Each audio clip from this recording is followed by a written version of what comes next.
drop the boat on the sand here, we launch out, we have our day at sea, and we come back full speed, choom, and slide up the beach. There's some boats there, we use breakneck trailers, and here are our motors here. So we still got trim and tilt. Inside here is the trim and tilt.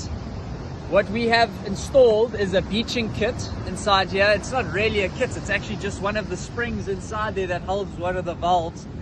It just gets trimmed shorter so that the boat motors can trim up.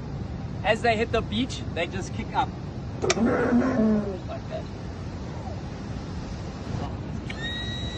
Okay, you on there? Yeah. Okay, so we just trimmed all the way up there. And here's the unit here that controls the trim and tilt. So that little spring is somewhere in here. I've never actually taken it apart myself, but shortening that spring just allows oil to move more easily from one side to the other on the hydraulics. And that allows this shaft to go up as we hit the beach. The beach pushes the motor up. Some guys, what they do as well is just cut this here. That would allow the motor to kick up as well without kind of taking all of this apart.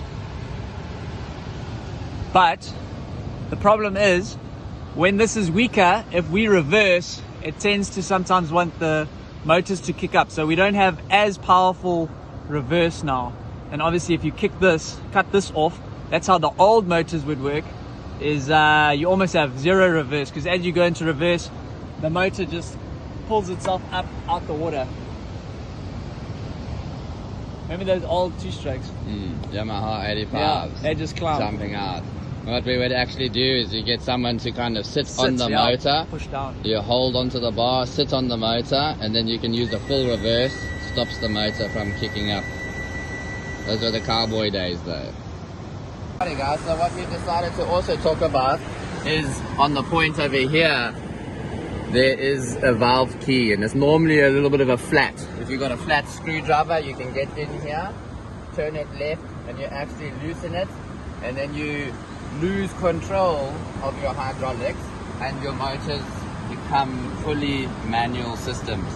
So argumentally, if you did not have a beaching kit and you were somewhere and you decided I need to get onto the beach, you don't want to damage your motors, you actually could come here with a screwdriver, loosen it, and you've given yourself a temporary beaching kit. You can go back onto the beach, but then your trim and tilt won't work anymore until you tighten up and set your hydraulics back.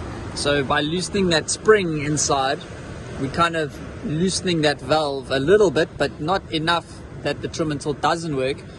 Whereas if you open this, obviously you won't have any trim and tilt. No, nice.